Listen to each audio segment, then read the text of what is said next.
because there's a similar moment at the end, right? Like, I chose you, right, to replace me, and the asking the rebel to sort of become part of the establishment, right, to keep things going, right.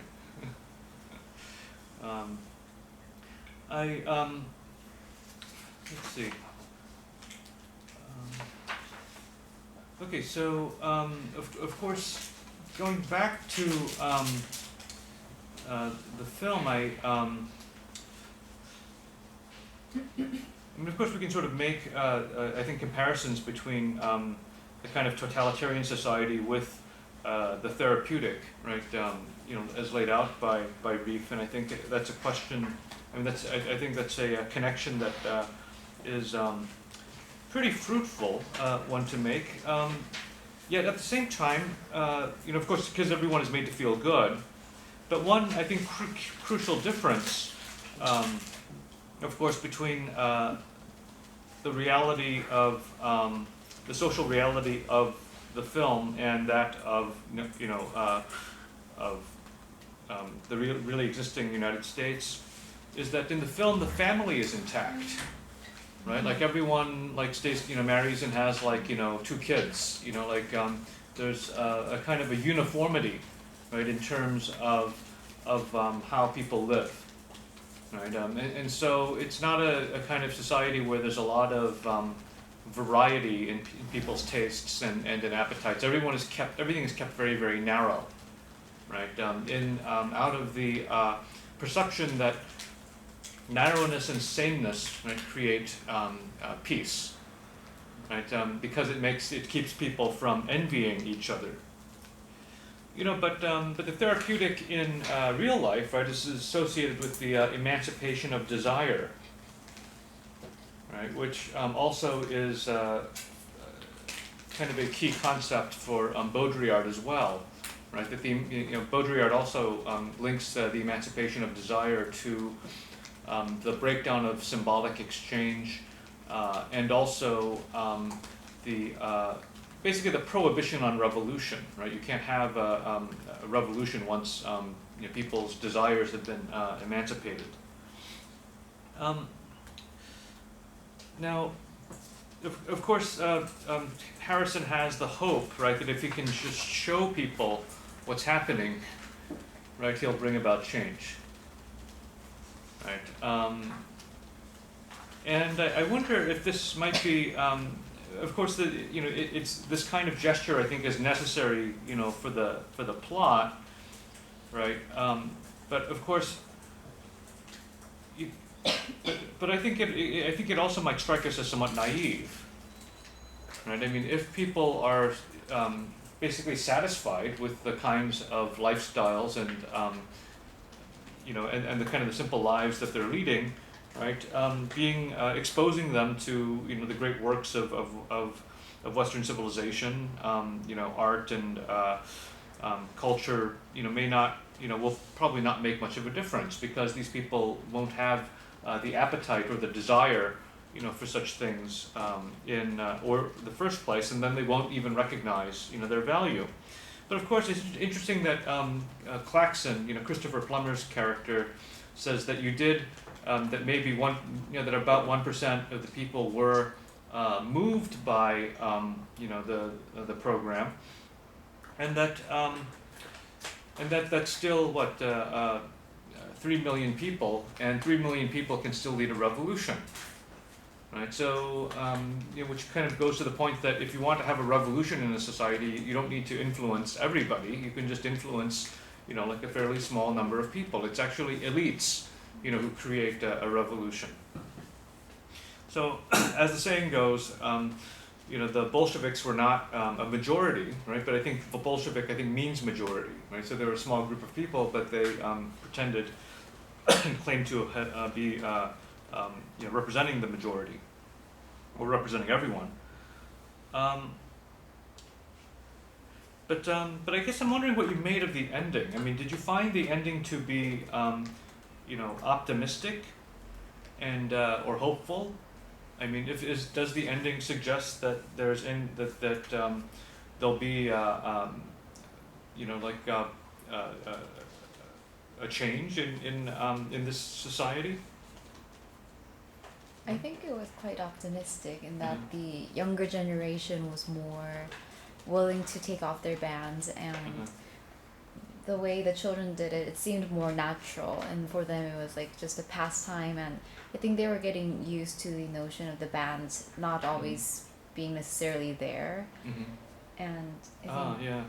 So with the shift of generations, right? They're not, it doesn't run as deep, the kind of conditioning, right? That conditioning can only last, for a certain period, right, before it begins, to wear off, and so there does seem to be, they do seem to be setting in motion, some basic kind of change, right? Okay, so the shift in generations. What else? Is there anything else that you thought was hopeful or not? What I thought was I think he was consumed as an entertainment, not for educational purpose.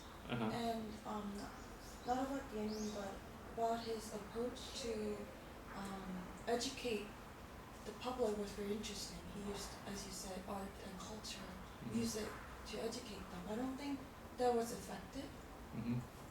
But I don't know if there could be any other way. And I thought it was kind of naive that he talked about love and family. Yeah. Where they are loving their family. Yeah. And or maybe they don't need, the kind of love that he's talking about, right? I mean, the kind of sort of, somewhat shallow love is enough. It's enough to keep everyone, content, right? It's not about, becoming, falling intensely in love with anyone, but just, kind of, leading a pleasant life, yeah. I couldn't quite get that he's doing that for Philippa or for his family or for the greater good of the public. I couldn't quite get his intention because right before the revolution he was looking at his family pictures. Yeah. So I thought that was interesting, and how the general is remembering the daughter when she was young. I think that was interesting as well. I think there could be another revolution within the elites, not outside of the elites. Well, it's funny that one of the older men said, "Well, what you're doing, we've all thought about doing." It's crossed everyone's mind of going out and sort of revealing the truth, to the whole of society, right? So even within the elites, there's always a possibility for some kind of change. I agree that Harrison was in the end a bit consumed. Like they were talking about how cool he seemed to be. Yeah. So in a way, they aren't really paying attention to what he's saying, but they're just paying attention to this cool-looking character. Maybe they are consuming him as a TV show as they try to package it. Like almost the way now we have Prince of Che Guevara on everything. And he's consumed as this cool figure. So I don't know, but I think if they gradually just learn to take off their bands, maybe that itself would be a difference, because Harrison himself was also experiencing things different from others, and not necessarily Harrison, but maybe just people getting used to the notion of not having the band would perhaps bring about change. But I think there's another possibility of blowing up people, because Eugene Levy was talking about bombing Morocco. I think that could be possible if people try to rebel against the government. Yeah. That with someone like a president like that, he might actually just if he learns that 5 kids are watching forbidden tapes, he might blow up the whole town, right? Just in order to maintain order. And then it'll be very easy for them to lie and say it was some sort of comet that fell from the sky, and because ordinary people would have no means to really verify that, right? But it's interesting that when we think about social change nowadays, right, we don't there isn't much faith in political movements. Right? Political movements don't seem to be able to bring about change, and if they do, right, the change is very minor or disappointing, right? So I think a lot of the former student activists in South Korea, feel very disappointed, right? They risk their lives, against, the military government, right? And they, brought about free elections, but they didn't change the economic structure of society, right? I mean, it's still like, they created more opportunities for people, right? But still, it's a fairly, like the rich didn't, were able to keep their privileges or whatever, right? And so they weren't able to create a more equal society, but they, were able to create a more free society, right? So the revolution didn't go as far as they wanted. And so instead of revolution, then what I'm hearing is that that with the changing of generations, right, or with the shift in generations, as new generation arises, there's always a possibility for change, right?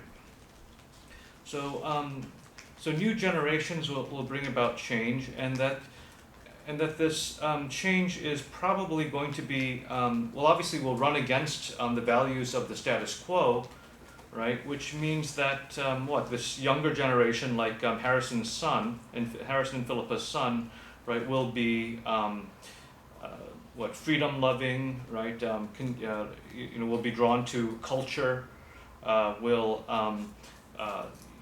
be a kind of a rebel, against the established norms and values. But note that the way that the system works in the society is that the rebels are then expected to be co-opted, right? So the rebels are actually the ones who wind up, running, the society, right? And I think this idea of cyclical change is something which isn't very, there isn't much emphasis or attention to it in the United States and elsewhere in the West these days, right? Except maybe among environmentalists, right? Like environmentalists are, because they want to bring about a kind of a radical shift in production and consumption and people's lifestyles, right? They are expecting that some of them are expecting the consumption society to collapse from its own weight, right? Which will then bring us back to a kind of a more simpler, and natural, way of life. But the idea of cyclical change is not something that is really taught very much in American universities, and I think Western universities in general. And I just wanted to throw up on the screen here just one particular version of it. This is from the work of Peter Sorokin, who was one of the ministers in Alexander Kerensky's government.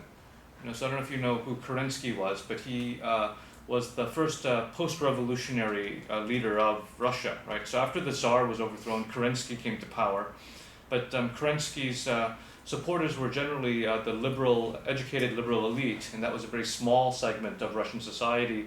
And so Kerensky was in turn overthrown by Lenin, right? And so Sorokin had to leave Russia, and he became one of the founders of the sociology department at Harvard, where he spent the rest of his life in the U.S. And he came up with a theory of change in which there are three basic phases in history, right? And so the first kind of society is an idealistic society, or society, a culture that is governed by what he calls idealism. And so these are some of the traits of the idealistic society, right? I'm wrong. It's actually ideational. It's the first. I always get these mixed up. Okay, so the ideational society is one where the belief in true reality is supersensory, transcendent, and spiritual. Right. So in an ideational society, a spiritual culture, the kingdom of heaven, right, is more important than material reality, and everyone's attention is placed on the kingdom of heaven. Right. And so so the activities like dealing with say science and technology, or any sort of activity like commerce that is worldly, is de-emphasized. Right? It's not considered important, and people's minds are really focused on spiritual values. right? So so there are many people who devote themselves to monasticism, right? In spiritual cultures, there are lots of monks and nuns, right? People who reject the world, who retreat from the world, and there's a real emphasis on theology and also on religious devotion, right? But at the same time, there's a lack of activity and progress in science and in sort of improvements to material life. Right? And so this would correspond roughly to the Middle Ages in Europe. I mean, one expression that I think is often used in relation to the Middle Ages is that generally people thought of life as a conflict between God and the devil. Right? And so most of the major decisions that people made in life were about choosing between good and evil. Right? And that was the center center of human existence, right? The stage of human existence.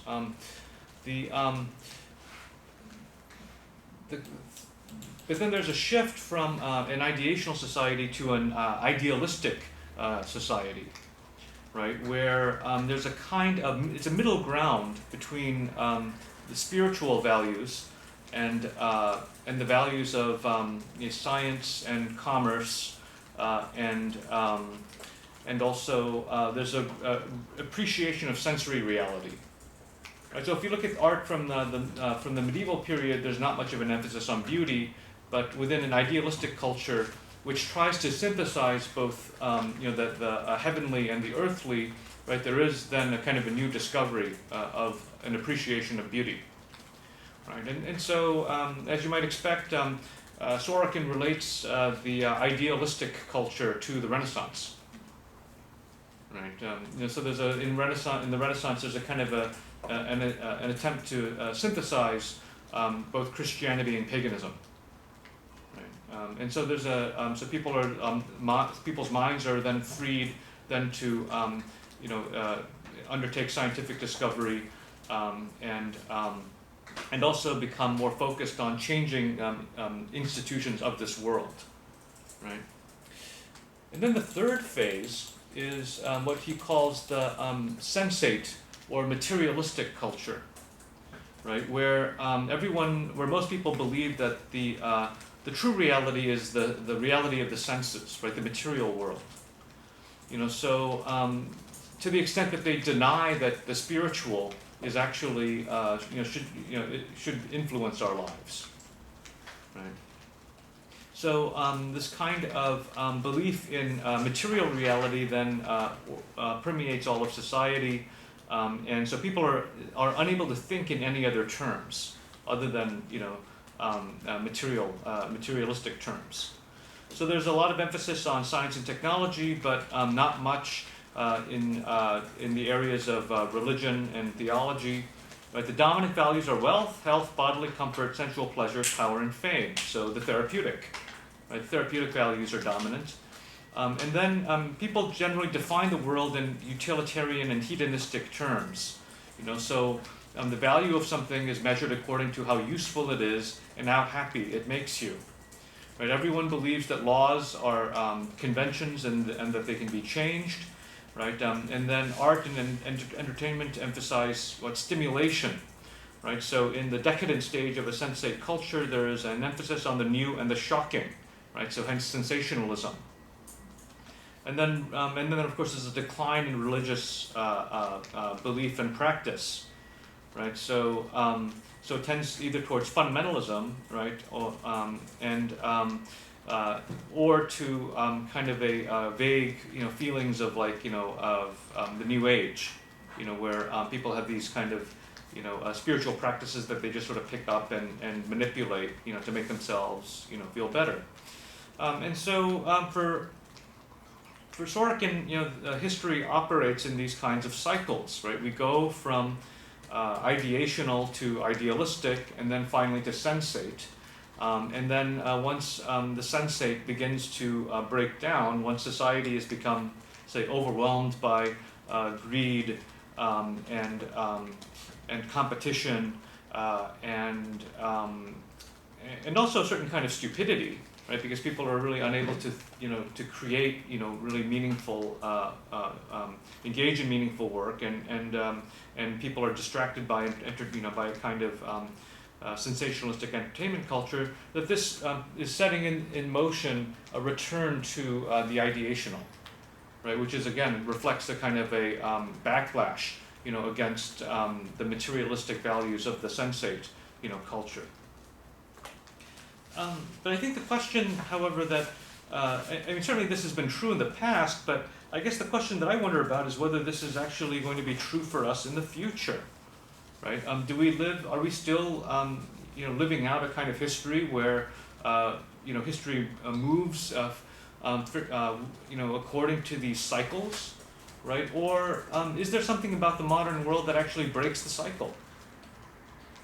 Right, so that we can only move in one particular path, right, and that maybe there's no return to a ideational culture, or maybe a move back slightly to an idealistic culture, absent some kind of terrible, catastrophe. Even then, maybe because we still remember, even if we make a transition towards another phase, we still remember the previous phase, whereas the Middle Ages didn't know there was something else. So while we go on, we can still look back, but they didn't have anything to look back on. Well, but the Middle Ages did have the church, right? And the church actually, did preserve the kind of the memory of Rome, right? And also, the barbarians, who had more recently, become Christians, had a kind of a warrior ethic, right? That was not that different from the Roman, warrior ethic, right? So there, so there wasn't, I think, as much of a distance, right? I mean, of course, I think the Roman capacity for engineering, right? The Roman achievements in engineering were lost for about 1,000 years, right? So like in Rome, they were able to bring water, right, on aqueducts, from very far away into the city, so that there was running water, in ancient Rome, and so Europe did not return to that level of technological development, until 1,000 years later.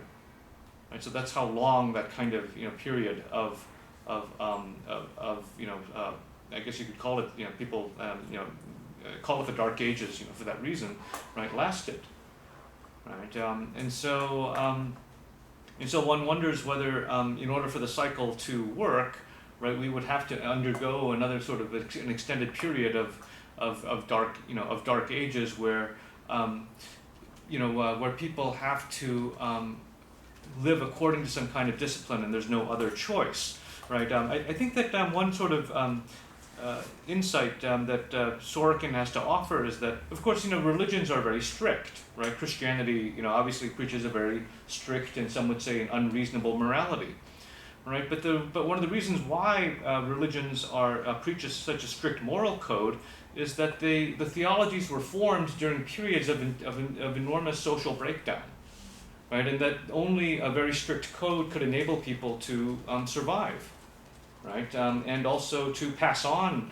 some kind of knowledge, from the past, to future generations, right? Somehow something incredibly only very strong moral demands could counter the forces of disintegration in generally at work in the societies that during those times, right?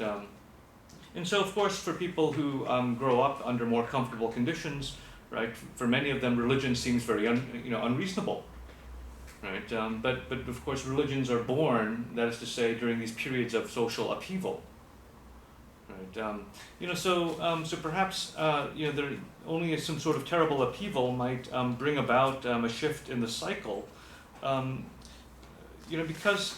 And it's interesting, like if you go back to Baudrillard's text, right, he talks about how even in capitalism, right, like capitalism sort of needs to produce the illusion of crisis in order to keep itself going, right? So even things, like problems like,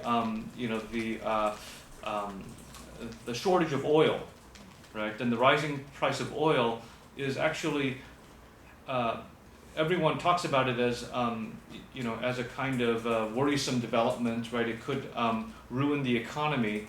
But Baudrillard is saying that the kind of economic system that we have, right, actually needs the crisis, right? Some sort of crisis that threatens its existence in order to keep operating, right? Which is to say that that what if this cycle is not something that we can rely on, right? I mean, what if the system just will keep going on, right? And that will remain within the framework of the limits of the sensate, right, for an indefinite time to come, right? Which is to say that that therapeutic would because it doesn't give people any incentive to challenge themselves, right? It would create a society like the one described by Tocqueville in Democracy in America, where he says that, well, people will just simply be content, and they won't really achieve anything really important or lasting, right? They won't undertake anything that is really worth admiring, right? And that they will slowly, and that people will slowly lose the capacity for action, right? As they lead these lives, in which there are really no challenges, right? Because how do people because it doesn't occur to people to actually subject themselves to some sort of discipline, right? Unless there is some sort of external incentive, right? It's very hard to sort of make yourself, do these things, make yourself suffer, unless there's some sort of outside reason, for it. Right? Yes. Did you have... But isn't it just an assumption? I think there are some struggles among people within the society, and I'm having trouble thinking the society as a whole, because with literature you have to think about minorities, the people who suffer, and fragmented society. So I think that there are some struggles, and there are some possibilities of improvement, like within gender, within class. Okay, but I think the kind of question that that I think that Baudrillard is raising is what happens when those people are satisfied, right? Because the system can, in principle, satisfy them, right? The people who are excluded, the people who are poor, right? If you just wait, maybe 10, 20 years, right, you could have a very different economy. You could have a very different, maybe there'll be some sort of invention, like, some sort of home VR system, right, that will make, other kinds of consumption unnecessary, what if, people can just simply,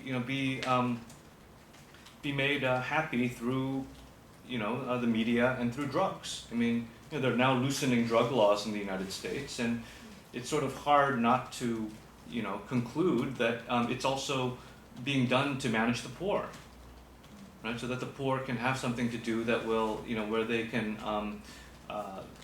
find some sort of release, and they can do it in a way that won't harm the rest of society, and and they can do it in such a way that it'll destroy their minds, right? So they can. So basically, it's a form of euthanasia. Right, but it's very hard, but it's hard for us and for many, and for most people, right, to reject these forms of satisfaction, right, which are essentially, leading them to die slowly, right, and notice that that's another term that Baudrillard brings up, right, that the major difference between the major political and I guess the most meaningful difference of all is the difference between a slow death and a quick death, right? Between dead labor, right, and sacrifice. And so it's interesting that at the end of Harrison Bergeron, of course, he shoots himself, right? This is what he chooses, the quick death, which could be termed a kind of a sacrifice, instead of the slow death of just simply operating, of keeping the system going. Right? You know, I mean, does everyone sort of understand the sort of the maybe some of the assumptions at work about sacrifice? Right. I mean, one of the distinctions, of course, that Baudrillard makes is that you know, that labor is the deferment of death, right? And that it's a fate in a way worse than death. Right? So whoever works has not been put to death. He is refused this honor. And labor is first of all the sign of being judged worthy only of life. Does capital exploit the workers to death? Paradoxically, the worst it inflicts on them is refusing them death. It is by deferring their death that they are made into slaves and condemned to the indefinite abjection of a life of labor. Right, you know, so obviously, maybe a better way to imagine the kind of scenario that you know, Baudrillard is, or at least to illustrate the kind of predicament that Baudrillard is talking about is, you know, what would happen in the ancient world if a city were captured, you know, by an enemy, right? Like if you think about the fall of Troy, what was the general practice? Men were killed, women and children were slaves. Yeah, men were killed and the women and children were slaves. And in fact, you know, men often felt that it was better to die in battle because they wouldn't then have to see their wives and their children being taken away, right, as slaves. Right, so there was a kind of, almost a kind of a utilitarian explanation for why people would prefer to die, right, or prefer to be executed. Right? And so the person who is reduced to slavery is what? Is ultimately judged to be weak, a coward, right? Someone who you know, can be made into an instrument, right, into a thing. Right? And to go back to Hegel, is everyone familiar with the master-slave distinction in Hegel? Right? Hegel sort of you know, gives a kind of sort of a metaphor or a scenario of how one group became dominant over another group, right? And it's because you know, two people are fighting, right? One of them and they're both equal, and one of them you know, wants to be recognized as superior, even if it means that he, you know, will die, and the other loves life, you know, more than victory. Right? So the person who wants to be recognized as superior wins and turns the other, you know, into a slave. Now this is also kind of meant to be a kind of a metaphor of the psyche too, that human beings also within themselves contain both master and slave elements in their psyche. But mastery is associated with death, right? The embrace of death. The person who risks death is the one who can become a master. You know, so here the worst fate is not to be killed, right? But to be judged worthy only of life. Right, your life is worth only, you know, of a kind of a physical life, right? You basically, it's a way of saying that the slave doesn't have a soul or has a lesser soul, right, than the person who is willing to die, right, under the conditions of defeat. You know, so you know, so the power of the master is expressed not in killing the enemy, but in allowing the conquered people to live. So the power of the master always primarily derives from this suspension of death. Power is therefore never, contrary to what we might imagine, the power of putting to death, but exactly the opposite, that of allowing to live. A life that the slave lacks the power to give. Right? The master confiscates the death of the other while retaining the right to risk his own. The slave is refused this and is condemned to a life without return, and therefore without possible expiation. Okay, so I think the one of the key phrases here, right, is suspension of death, and the gift. Right? So the master gives the slave his life. Right? But the power of the master is expressed in the fact that the slave can't give him anything. Right? So again, I mean, this is so power resides with the capacity of giving, right? Of allowing someone to live and of giving someone, something fundamental, right? Now there's an interesting way in which the idea of giving, the idea of giving has played, I think, an enormous role in Western ethics, and I suspect also in ethics all around the world. I think there's an African proverb that says that the hand that gives is the hand that rules. Right? So if you receive something from someone, you're basically under his power. Right? The gift also that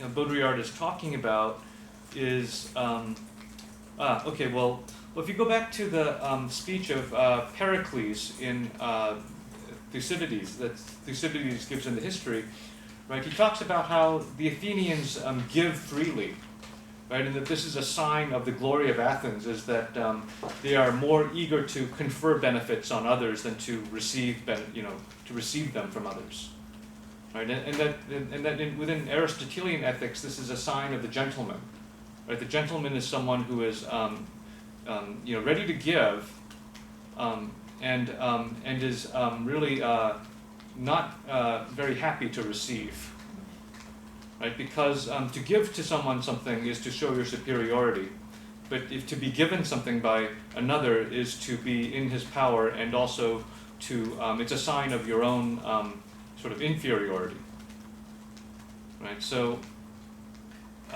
there's a wonderful saying by La Rochefoucauld, who of course lived out his life in the French court, who says that it's a kind of a sign of ingratitude to be in a hurry to return a favor, right? Because you're hurrying to be outside of that person's power, right? So you have to be able to take the proper time, to return the favor, right? If you just give something back right away, it's rude. So, okay. So, what is then the quick death, or the life that is expiated? That is the life that is sacrificed, right? So, labor is slow death. This is generally understood in the sense of physical exhaustion, but it must be understood in another sense. Labor is not opposed, like a sort of death, to the fulfillment of life, which is the idealist view. Labor is opposed as a slow death to a violent death. That is the symbolic reality. Labor is opposed as deferred death to the immediate death of sacrifice. Against every pious and revolutionary view of the labor or culture is the opposite of life type, we must maintain that the only alternative to labor is not free time or non-labor, it is sacrifice. Right? And so what does sacrifice generally do?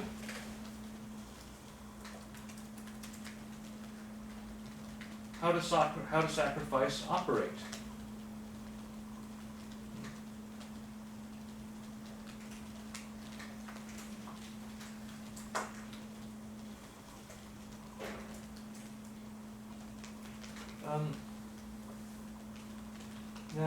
Sacrifice, of course,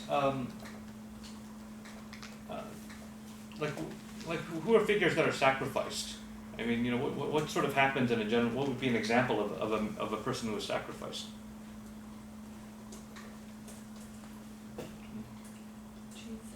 Okay, Jesus, right? Christ was, what gave himself of himself, was sacrificed, for sin, right? But he was also sacrificed by the priests who.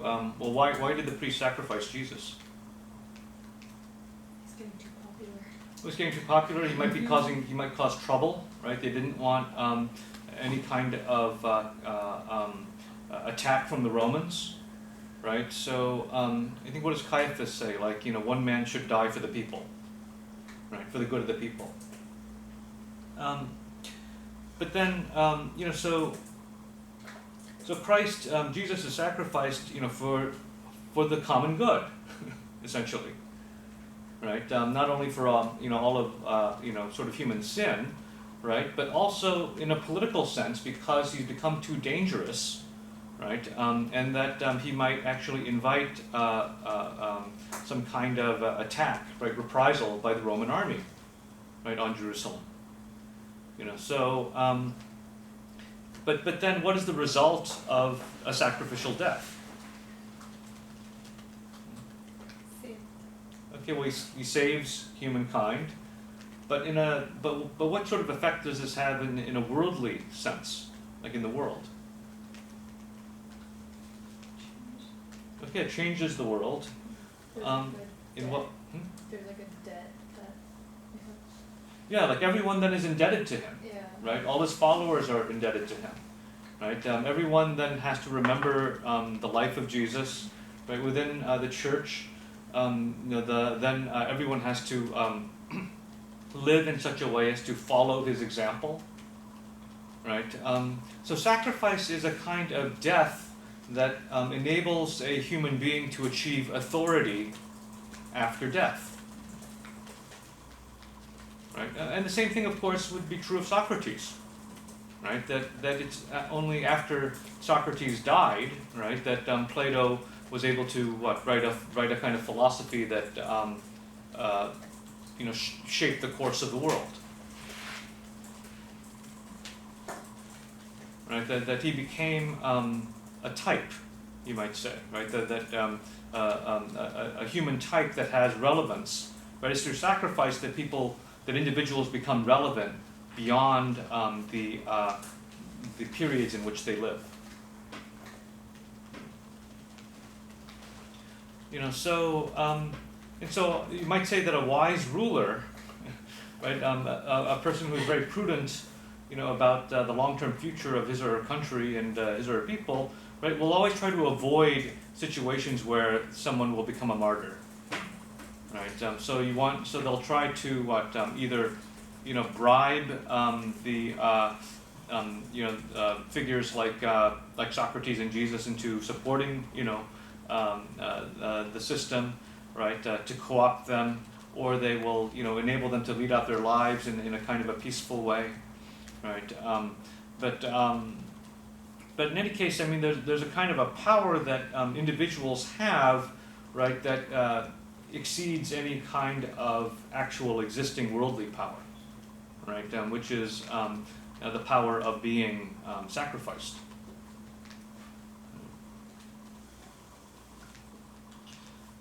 So sacrifice is actually the one thing that threatens the system, according to Baudrillard.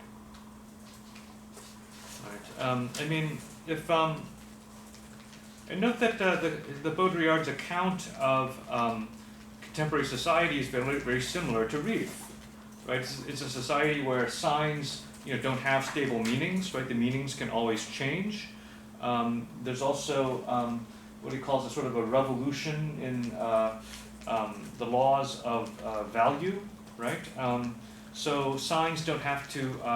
They're not obliged to designate anything. Right, and also this leads to a condition of what he calls flotation. So there are no duties, but instead it creates a society that operates on magic, right? And so his example is the creation of money, or we could say that one example of this would be the creation of money, by governments, right? Or the unlinking the economy from the gold standard. And so that the economy no longer is based on production, or is no longer based on anything, real. Right. So let me just take a quick look at the passage here on page 6. Right. The flotation of money and signs, the flotation of needs and ends of production, the flotation of labor itself. The commutability or exchangeability of every term is accompanied by speculation and a limitless inflation, and we really have total liberty. No duties, disaffection, and general disenchantment, but this remains a magic a sort of magical obligation which keeps the sign chained up to the real. Capital has freed signs from this naivete in order to deliver them into pure circulation. Right, so neither Saussure nor Marx had any presentiment of all this. They were still in the golden age of the dialectic of the sign and the real, which is at the same time the classical period of capital and value. Right, so during this period, people would take for granted that signs referred to things and that commodities had a certain kind of fixed value. Their dialectic is in shreds, and the real has died of the shock of value acquiring this fantastic autonomy. Determinacy is dead. Indeterminacy holds sway. There has been an extermination in the literal sense of the word of the real of production and the real of signification. So the breakdown of meaning and the relationship of the sign to its meaning is reflected in the economy. Right? It's also an economic condition. Right? So money itself floats free of any kind of fixed value. Right? So it creates a world where everything runs on magic or on faith.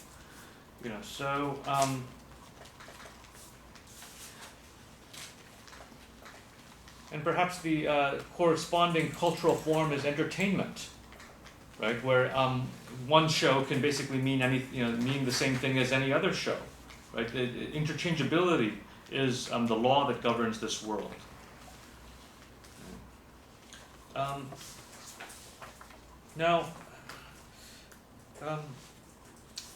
There's a kind of production, like Baudrillard of course points out that production has now collapsed into consumption, right? And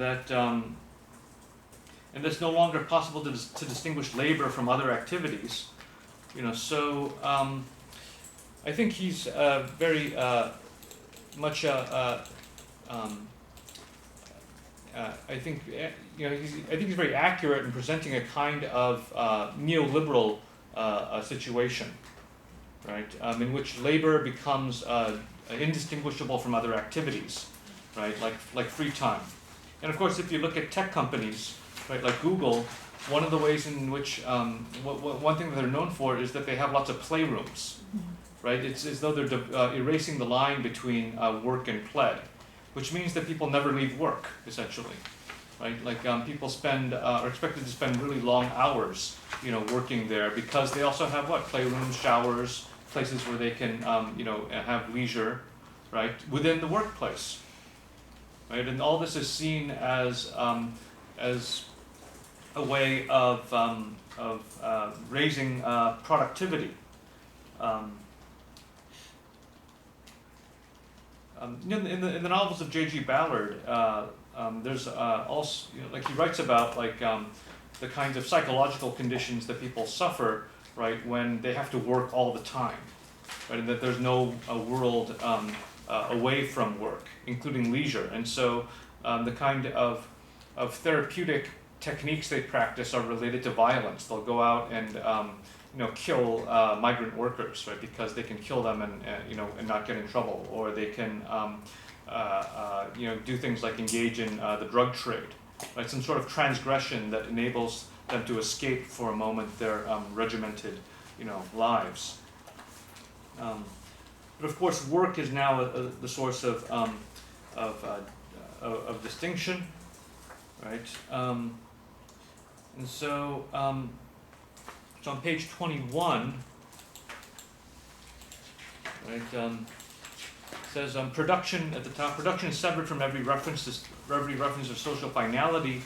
It then enters a growth phase. We must not interpret this growth as an acceleration, but in another sense as something which marks and brings about the end of production. This is characterized by a significant divergence between production on the one hand and a relatively contingent and autonomous consumption on the other. When after the crisis of 1929, and especially after the Second World War, consumption began to be literally planned, that is, took on the force of at once of a myth and of a controlled variable, we enter a phase where neither production nor consumption retains any proper determination or respective ends. So the planning of consumption, right? It seems that this system is breaking down in Greece, right? Where now or where Germany, right, and and France and other the wealthier countries have been lending Greece money, vast amounts of money for Greece in order to keep consuming, right? But now the debt has grown so much that it's very unlikely that it'll ever, that they'll ever have the power. It's impossible for them to have the power to repay it, right? But that this, you might say, is also at work in the U.S.-China relationship, right? America produces more money, produces more debt, which China buys, right? So that America can keep buying, goods from China. Right? But how long can the system go on, right? I mean, there has to be a certain element of faith and trust, in order for this kind of for wealth to be created from essentially from out of nothing. So even where there is consumption, right, the economy no longer has any kind of anchor in reality, right? So governments can then just basically create more and more debt. Right, so this is where he talks about in number 2, right? The monetary sign is severed from every social production and then enters a phase of speculation and limitless inflation. Inflation is to money what the escalation of wages is to the sale of labor power and what growth is to production. So scarcity is, as I said earlier, is what is needed in order to keep the game going, right? And so it'll actually manufacture scarcity in order to be able to continue reproducing, itself. Right. But in shifting back to the idea of sacrifice, right? I mean, note that for Baudrillard, sacrifice is the only move, right, that exists outside of the system. Right, he spends a lot of time earlier in the passage in the chapter talking about how revolution just simply fulfills the system. It's the kind of crisis.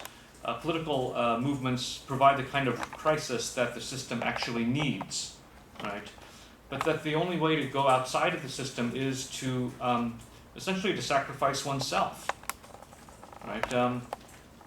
There is no alternative. You will never abolish this power by staying alive, since there will have been no reversal of what has been given.